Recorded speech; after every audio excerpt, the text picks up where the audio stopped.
Канада улсын засгийн газрын санхүүжилтээр Catalyst Plus байгууллага төрийн алба агчдыг чадваржуулах тэгш хүртээмжтэй засаглалын төлөөх бүтээлч манлайлал iLead төслийг Монгол, Филиппин улс мөн Вьетнамд зэрэг хэрэгжүүлнэ. Монгол улсад 21 аймгаас Аранга аймгийг сонгон энэхүү төслийг 2.5 жилийн хугацаанд хэрэгжүүлэхээр энэ сарын 17-ны өдөр аймгийн засаг даргатай Catalyst Plus байгууллагын олон улсын хамтын ажиллагаа хариуцсан захирал Jennifer Adams харилцан ойлголцлын ажиллагааны санамж бичгийг байгуулсан юм а.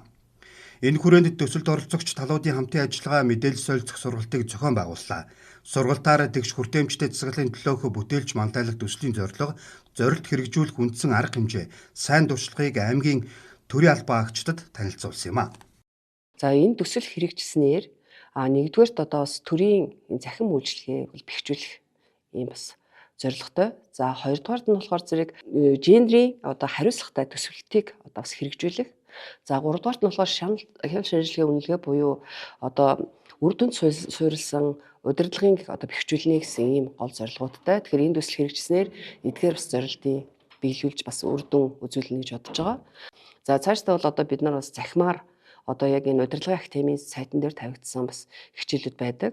За тэр хичээлүүдийг бас ингэж одоо төрийн албан агчид маань бие даан судлаад за энэ одоо судалсныхаа үр дүнд одоо бас тэр шалгалт тий одоо өгөөд за энэ байдлуудыг бас харж дүгнээд одоо яг төслийнхэн маань одоо тухайн одоо энэ төсөлд цаашд хамрагдаж явах төрийн албан агчдаа сонгоно гэж ойлгож байгаа.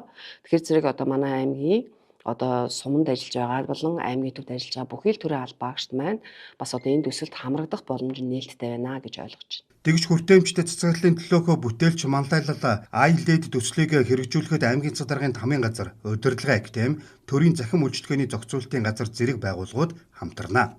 Энэ төслөөр төрийн албыг яаж одоо захимжуулаад иргэн дээлтэй, хүн төвтэй хялбар төхөм одоо хурдан болох уу гэдэг рүү тодорхой одоо ажлуудыг хийж зохион байгуулахаар төлөвлөд бол ажиллаж байна. За энэ төслийн нэг онцлог нь зөвхөн одоо Монгол улсын төрийн албан агчид төдийгүй 3 улсад зэрэг хэрэгжинэ. Вьетнам, Филиппин, Монгол гэсэн 3 улсад зэрэг хэрэгжинэ. За манай улсын хувьд бол 21 аймгаас нэг л аймгийг сонгож байгаа буюу тэр нь Аранга аймаг. Ингээд бид нэр Аранга аймгийн төрийн албан хаагчдынхаа цахим чадварыг одоо хөгжүүлээд түүн дээр суйрлаад иргэн төвтэй үйл ажиллагаа үйлчилгээг бий болгохын тулд одоо хэрхэн ажиллаж болох вэ гэдэг загварыг одоо хамтдаа бүтээн гэсэн үг. Тэгээд энэ нь Аз тивийн 3 улсад зэрэг хэрэгжиж байгаагийн хувьд одоо аль нь илүү үр дүнтэй болж байна, аль загвар дээр илүү одоо ажиллах нь одоо илүү зүйтэй гэдэг одоо шийдлүүд бас гарах байх.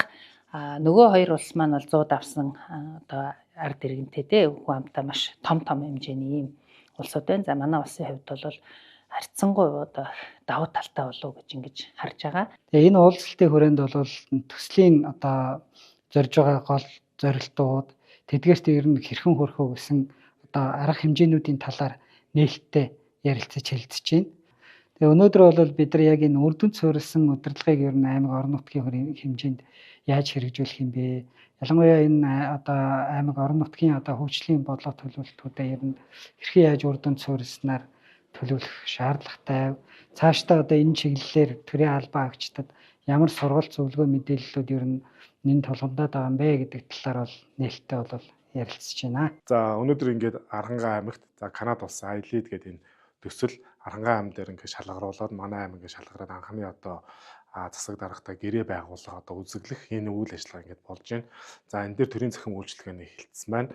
За Канада улсын iLead төслийнхөнтэй хамтраад ингээ 2.5 жилийн хугацаанд үйл ажиллагаа бол явуулна. За энэ үйл ажиллагаанд бол за төрийн албан агчийг чадахжуулах, за энэ төрийн албан агч нар чадахчаад мөн иргэддээ одоо яаж төрийн үйлчлэгийг те хөндрөлж чирэгдэлгүй одоо үзүүлэх үү, яавал цааш нь одоо илүү хүртээмжтэй байх уу гэдэг энэ тал дээр цаашдаа ингээд хамтарч ажиллах болж байна. Сургалтын үр дүнд талууд хүртээмжтэй засаглалын төлөөх бүтээлч манлайлал iLead төслийн зорилтууд болон зорилтод тус бүрийн хүрээнд хэрэгжүүлэхээр төлөвлөж байгаа үйл ажиллагааны талаар нэгдсэн ойлголтод хүрч iLead төслийг хэрэгжүүлэх талаарх ойлголттой болсон юм а.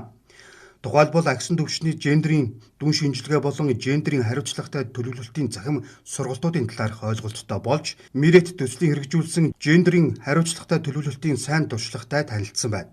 мөн хяналт шинжилгээ үнэлгээний чадвар бэхжүүлэх чиглэл хэрэгцээ шаардлагын талаар ойлголттой болж хамтран ажиллах дараагийн алхмуудыг тодорхойлжээ.